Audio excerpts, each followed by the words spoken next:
baru saja kehilangan pekerjaan. Ditambah lagi batal nikah. Gemju dipaksa ibu balik kampung. Tahu sendirilah, kampung cuman selebar daun kelor, penuh orang kepo. Dalam waktu singkat, rumor Gemju batal nikah akibat suka bermabukan, sudah tersebar luas. Ia dihakimi orang sekampung. Mereka mengecapnya cewek tak benar. Ibu juga marah-marah karena menganggap batal nikah itu aib keluarga. Tapi semua itu Gemju tak peduli. Hingga akhirnya bertemu dengan cinta pertama, teman waktu SMA, So Uijun. Kabarnya kini Uijun adalah dokter yang sukses. Gemju agak malu bertemu lagi dengan Uijun dalam keadaan sekarang gini. Dulu mereka akrab, tapi kini hubungan mereka terasa sedikit canggung akibat suatu kejadian di masa lalu. Malamnya, Gemju diajak ngumpul sama teman-teman. Tak sengaja ia mendengar percakapan mereka. Uijun dan teman-teman mengira Gemju sudah sukses di ibu kota. Kata-kata itu terdengar begitu menyesakan. Tak ada yang tahu, alasan sebenarnya Gemju batal nikah. Hari itu, ia tak sengaja pergoki tunangannya sedang beli alat tes kehamilan. Mendengar pembahasannya, akan putus dengan Gemju dan nikahi si selingkuhan. Makanya malam itu Gemju sedih dan minum-minum, dan duluan batalin nikah. Sementara di tempat kerja, Gemju sebagai senior mekanik yang sudah mengabdi 10 tahun, tak dihargai sama sekali. Dianggap perempuan setelah menikah akan sering izin dan menjadi beban perusahaan. Karena itu juga, ia tak diberi kesempatan naik jabatan. Emosi karena kena diskriminasi, Gemju pun menyerahkan bed nama. Malam yang sunyi,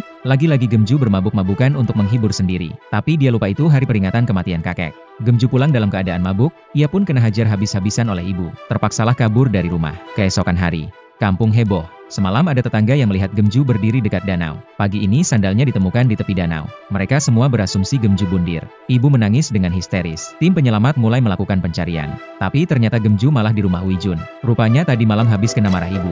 Gemju yang masih mabuk tak sengaja pijak kotoran guguk. Ia coba membersihkannya. Tapi sandal malah cemplung ke danau. Gemju kemudian terpeleset dan hampir tertabrak mobil yang kebetulan melaju di sana. Terpaksa yang bawa mobil banting setir. Tak lama kemudian, Uijun turun dari mobil. Kakinya mengalami cedera cukup parah. Dia kaget melihat Gemju tertidur pulas di tengah jalan. Mau gak mau diangkut pulang. Karena insiden ini, Gemju bertanggung jawab memperbaiki mobil serta menjadi supir antar jemputnya. Tak hanya itu, Gemju juga gantikan Uijun masuk kebun karena diminta tolong sama pasien lansia. Gemju tak habis pikir. Padahal sudah sukses jadi dokter di rumah sakit besar, ngapain balik kampung kerja begini? Tapi gak ada yang tahu, Uijun pernah mengalami suatu kejadian yang membuatnya sampai hari ini gak bisa move on.